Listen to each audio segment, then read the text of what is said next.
setelah kita mempersiapkan kode get field table dan get isi table, kita membuat kode simpannya karena kedua metode sebelumnya dipersiapkan untuk kode simpan. Oke, langsung saya copy saja ya. Nah, saya akan menjelaskan konsepnya langsung.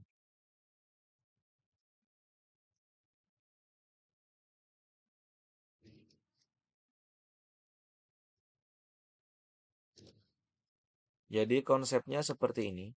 Setelah kita membuat metode get field dan get isi, kita panggil metode tersebut yaitu di sini. Kita buat 3 parameter yaitu nama tabelnya. Nah, nama tabelnya itu nanti untuk mendeteksi secara dinamis dia menggunakan tabel apa? Tabel buku kah, tabel anggota, tabel dosen, tabel karyawan, tabel apapun itu. Jadi kita bisa men-set dia secara dinamis. Setelah itu parameter field tabelnya. Jadi nanti ini akan mengisi get daripada get field table. Jadi dia akan mengisi tabelnya apa saja, fieldnya apa saja sesuai dengan tabel yang dipilih.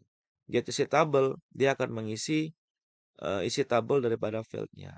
Jadi ini perintahnya, itu perintah SQL-nya seperti ini. Kita buat string SQL, jadi membuat suatu variabel string namanya SQL, insert into nama tabel dari parameter ini. Get field, nah get field ini akan mengisikan field yang dipilih dari tabel apa. Setelah itu values nilai daripada isinya terus get isi tabel. Misalkan ini akan saya matikan ya. Saya berikan komen karena ini merupakan perintah simpan ya. Ini saya berikan komen. Nah, kita akan mendeteksi SQL-nya ini benar atau salah. Jadi langsung saja, maaf ini aja saya ganti ya. SQL. Oke. Kita akan mencoba di sini. Ini dia kan ya. Nah, jadi simpan DB auto ini berupa metode. Jadi nggak perlu pakai void, langsung aja ini saya matikan. OBJ misalkan simpan. Nah, misalkan ini nama tabelnya adalah tabel mahasiswa. Ya, misalkan tabelnya mahasiswa. Fieldnya itu diisi dari ini, yaitu OBJ.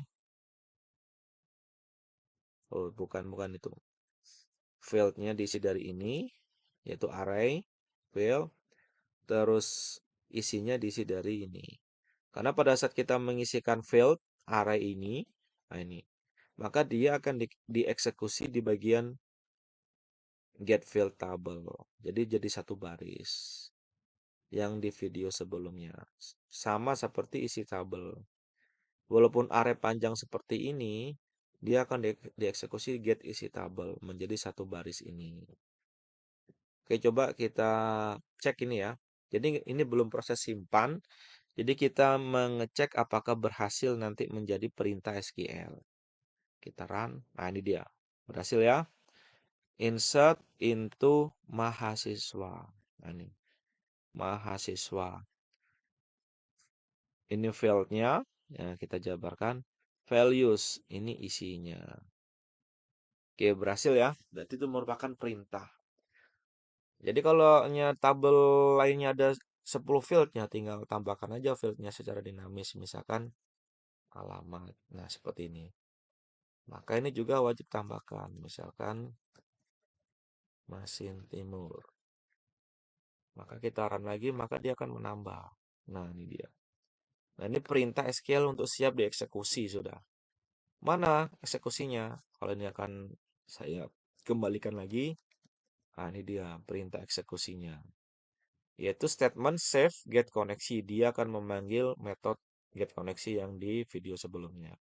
Create statement. Jadi dia akan meng-create perintah. Setelah itu save ini karena statement, execute update. Dia menjalankan perintah ini.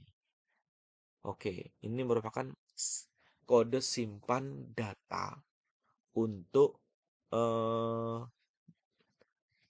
bisa dipakai di semua tabel, di semua database, karena kita men-set kode itu secara dinamis. Oke, kita ingin testing apakah ini berhasil. Kita coba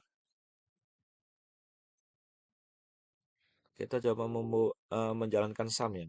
Coba menjalankan sum, apakah berhasil ya? Oke, kita membuat database uji coba dulu. Oke ya.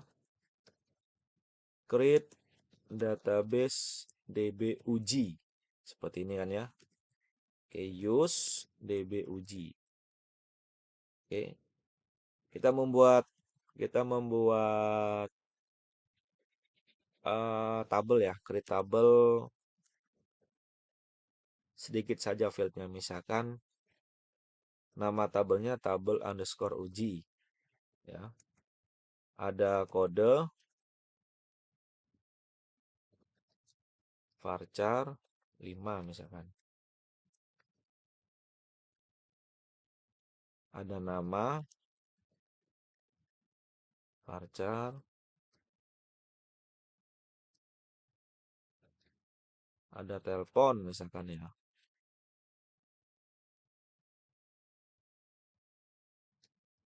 Sorry. Terus misalkan ada email.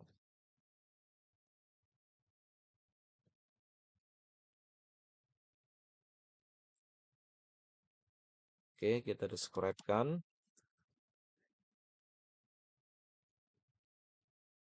Oke ya. Kita punya database DB uji, nama tabelnya uji. Kita ingin mentes apakah ini berhasil, ya kan ya?